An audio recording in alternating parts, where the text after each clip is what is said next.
القيوم.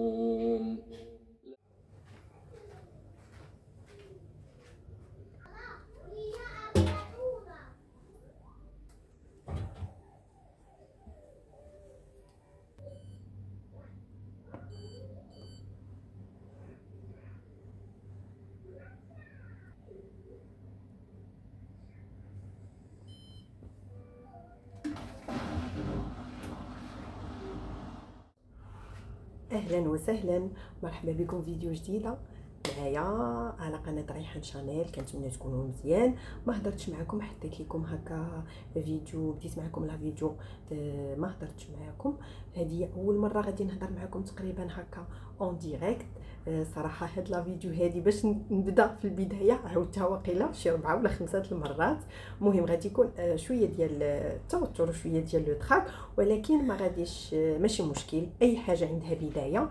فقررت انني نبقى ندير لكم هكا دي فيديو اللي نهضر فيهم اون ديريكت. علاش؟ باش ما نبقاش نتعطل بزاف في لي فيديو، حيت المونتاج وباش ندير لهم الصوت وبزاف الحوايج هما اللي كياخذوا ليا الوقت بزاف.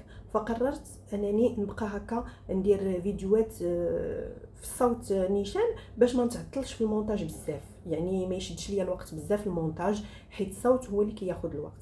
فاليوم اليوم الاول من شهر رمضان، مبروك عواشركم، والله يدخلوا عليكم بالصحيحه والسلامه وباش ما كتمناو. واول حاجه هي الصحيحه، كيف قلت لكم في الفيديو اللي قبل، والصحيحه ومن بعدها كيجي الرزيق والسلامه والهنا ان شاء الله. شنو غادي نشارك معكم اليوم؟ اول حاجه بغيت نبارطاجي معكم واحد الحاجه اللي قررت انني نديرها ان شاء الله في شهر رمضان، واللي هي تحدي مع راسي.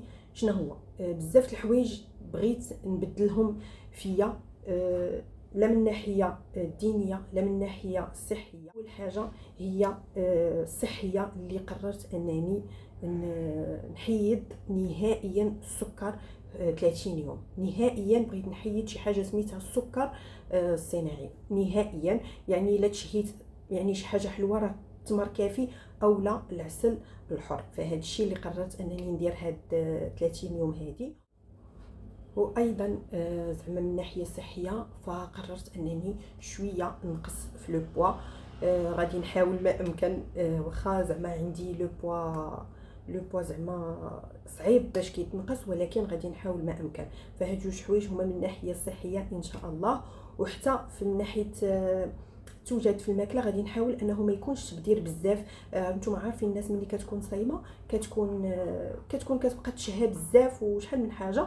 غادي نحاولوا ما امكن نحيدوا هاد الشيء في هاد رمضان، بالاخص ملي كتكوني فاطره غير انتي والاسره ديالك الصغيره. هاد الشيء من ناحيه صحيه. غادي ندوزو من الناحيه الدينيه. اول حاجه هي غادي نحاول انني نختم القران مره، ونحاول انني نختمه مره ثانيه. غادي نحاول ما امكن ان شاء الله. المهم بزاف في شهر رمضان هو القران بعدا يتختم مره واحده. غادي نحاول ما امكن نواظب على صلاه الفجر وعلى قيام الليل. هاد 30 يوم غادي نحاول، وان شاء الله نحفظ الاذكار. فانا حافظه الاذكار، شي حاجه من اذكار الصباح وشي حاجه من اذكار المساء، ولكن باش حافظاهم زعما متابعين وكيف ما خصهم يتقالوا، حيت ما نكذبش عليكم ماشي حافظاهم كيف ما خصهم يتقالوا، حافظه شويه من هنا وشويه من هنا. وكنحاول انني نديرهم، حيت الاذكار كيبدلوا بزاف بزاف بزاف في الانسان، كيبدلوا بواحد الطريقه. بعدا انا بدلوا لي حياتي، زعما ما غاديش نقول لكم 180 درجه، ولكن غادي نقول لكم بواحد الصوره كبيره بدلوها ليا. فهاد الشيء اللي بغيت نبارطاجيه معكم. فكاينين بزاف اللي غادي يقولوا لي زعما انت ماشي هذا ماشي الكونتوني ديالك في اليوتيوب، ولكن كيف ما كيتبارطاجا الماعن وكيتبارطاجاو لي ريسيت، كتبارطاجا حياتك اليوميه. فهاد الشيء راه جزء من حياتنا اليوميه اللي الحمد لله خصنا نواظبوا عليها، ماشي غير في الشهر الفضيل، ولكن راه في العام كامل وفي حياتنا دائما. وهذا الشيء اللي خصو يمكن يتبارطاجا بكميه كثيره. فاللهم لك الحمد. هذا الشهر رمضان بحال كيجي باش كيفكرنا بالقران، وكيفكرنا بشحال من حاجه بقيام الليل، وكيفكرنا بشحال من حاجه باش هكا نواظبوا عليها العام كامل. بطبيعه الحال عاوتاني انا ماشي هذا هو لو كونتوني ديالي، ولكن ما فيها باس اننا نشاركوه مع بعضياتنا. وعلاش اللي كتشوف لا فيديو تاخذ حتى هي التحدي ونشاركوه مع بعضياتنا، كنشجعوا بعضياتنا في لي كومونتير ولا في الانستغرام. فالناس اللي ما متبعينيش في الانستغرام هكا نشاركوه مع بعضياتنا ان شاء الله. وما غاديش ننسى الكوزينه بطبيعه الحال، الشهيوات ضروري منهم في رمضان بدون تفريط ولا افراط. الله يخليكم، ما نبقاوش نكثروا بزاف في الطبله، وما نديروش داكشي زعما اللي بقى يضيع ولا يشات. يعني نديروا لي ريسيت في الحدود، وداكشي اللي غادي نقدوا عليه بطبيعه الحال، وكل واحد على قد الجهد ديالو. فكيف ما قلت لكم ما شاركت معكم حتى شي حاجه تقريبا الصباح، ففقت بكري. ولكن من هذه لهذه الوليدات الصلاه نتوما عارفين.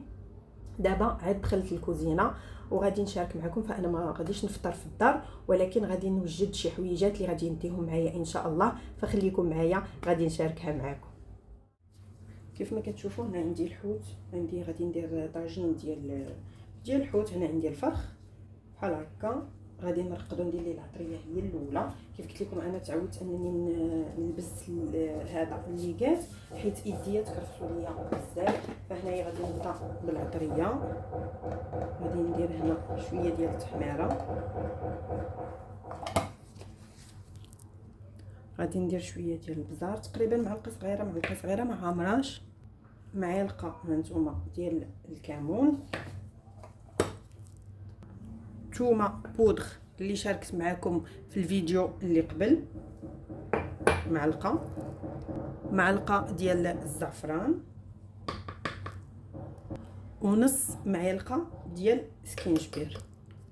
غادي ندير هنا واحد الكميه تقريبا نص معلقه ديال العطريه ديال الحوت، وغادي ندير هنا القزبر اللي يبستو معكم في الفران وطحنته حتى هو. غادي ندير معلقه صغيره.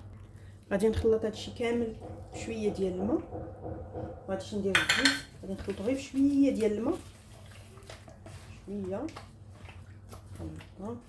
نخلطو مزيان صافي، ونخليه على جنب وندوز باش نحضر الخضره اللي غادي نرافقها معاه.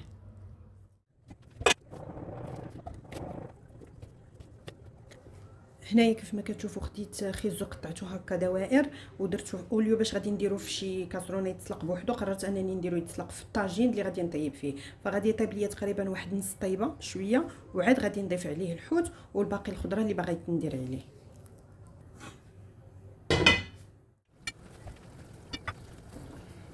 هنا تقريبا طاب لينا الخيزو نص طيبه، هانتوما شوفوا ملي كنورك طاب لينا تقريبا نص طيبه. وهنا غادي نبداو نضيفو بطاطا، نضيفو كاع الخضرات تقريبا اللي غادي نضيفو صافي دابا، ونزيدو عليهم الحوت باش نسدو سده وحده.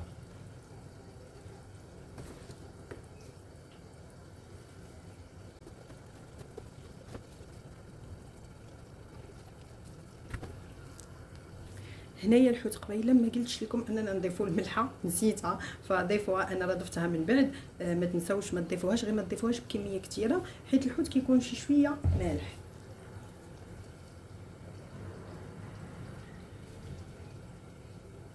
وهذا الحوت ديال القرب راه ما كيبغيش طياب بزاف، داكشي علاش انايا ضروري ما درت الخيزو نص طيبه، حيت كيطيب اكثر من القياس كيولي بحال الهاري. ما شفتوه هو ديجا اللحم ديالو غير هبيره، داكشي علاش ما طيبوهش اكثر من القياس.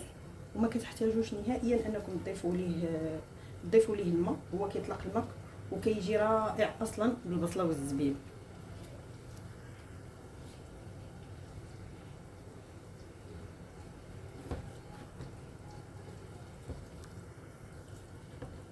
هنايا اختاريت انني نضيف القرعه كورجيت، نتوما تقدروا تضيفوا اللي بغيتو. انا كيعجبني اللوغو ديالها مع الحوت، حتى الحوت في الفران كيعجبني اللوغو ديالها بزاف. وفي الاخير غادي نضيف فلفله شويه ان شاء الله.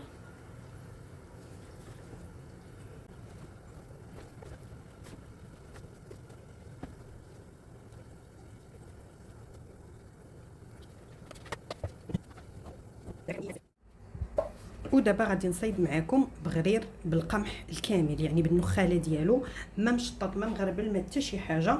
غادي نحتاجو، غندير هنايا تقريبا واحد 4 الكؤوس من هاد القدر هذا. نتوما عبروا بنفس الكاس 4 الكؤوس.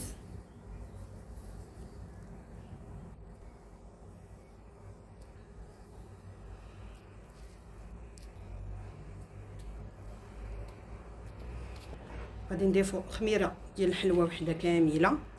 غادي نضيف انا ساشي ديال لافاني، تقدروا الا ما بغيتوش اللوكا ديال لافاني تضيفوا معلقه صغيره ديال السنيده. غادي نضيف واحد 2 معالق صغيورين ديال خميره الخبز، وغادي نضيف هذا القياس ديال الملحه تقريبا معلقه صغيره ما عامراش. ودابا غادي نبدا نضيف الماء. دزت الكاس، ودابا الكاس الثاني والكاس الثالث.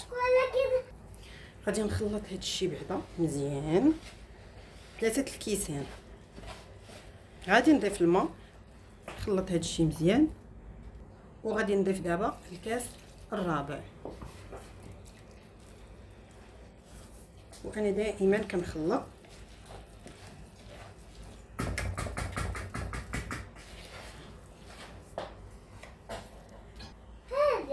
هذا الكاس الخامس. صافي غادي نخلط هاد الشيء مزيان، وباقي الماء غادي نضيفو وهو كيتطحن. فهنا درتو في الميكسور، غادي نبدا الطحين، والماء اللي بقى غادي نضيفو تدريجيا من هنا. غادي نضيفو تدريجيا.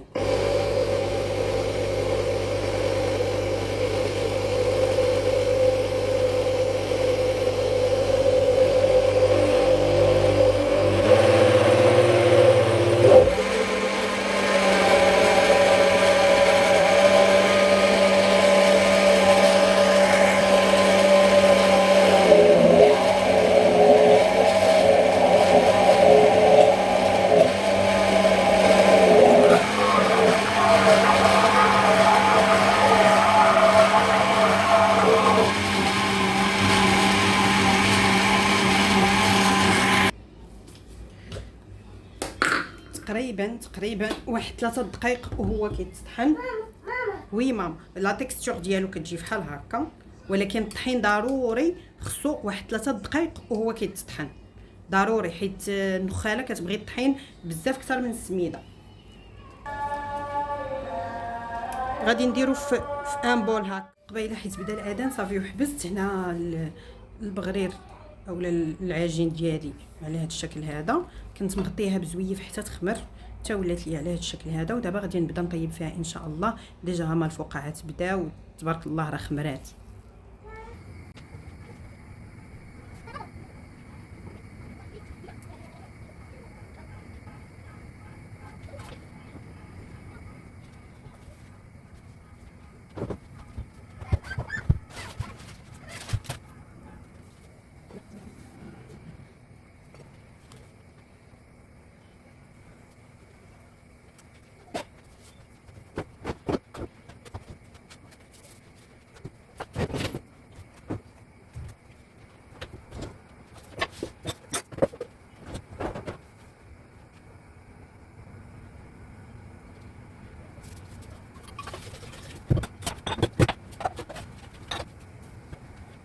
طاجين بعد ما وجد هو هذا، هو واجد. طفيت عليه، جا مشرب، درت عليه الفلفله مشويه. هنا صيبت بيتزا خليتها ناتوريل، درت فيها الطون والفرomاج. دابا يلا خرجتها من الفران. هذه هي الريزولطا ديال البغرير. ها هو صراحه كيجي بنين وكيجي لذيذ، والاهم انه صحي. هذه هنايا زبيده حره، زبيده بلديه وعسيله حره، ما تديوش عليا انا صايمه. باقا كنطيب فيه، باقا كاع ما ساليت. ومن بعد ما كملت كلشي اللهم لك الحمد، مشيت وجدت لا طوني اللي غادي نلبس. وما كاين ما احسن من طوني تراديسيونيل. وهكا ملي كتكوني غادا عند الناس، من الافضل انك تلبسي شي حاجه تحت من الجلابه باش تقدري انك تكوني جالسه مرتاحه. فلا فيديو وصلت على النهايه ديالها، كنتمنى من كل قلبي انها تكون نالت اعجابكم. ما تنساوش تخليو ليا كيفاش جاكم صوتي وكيفاش كنهضر اون ديريكت لاول مره في لي فيديو. ما تنسونيش بطبيعه الحال بلي لايك ولي كومونتير، والناس يديروا اشتراك وواحد شويه ديال التشجيع ما فيها باس. وكنقول لكم الى فيديو قادم ان شاء الله. باي باي.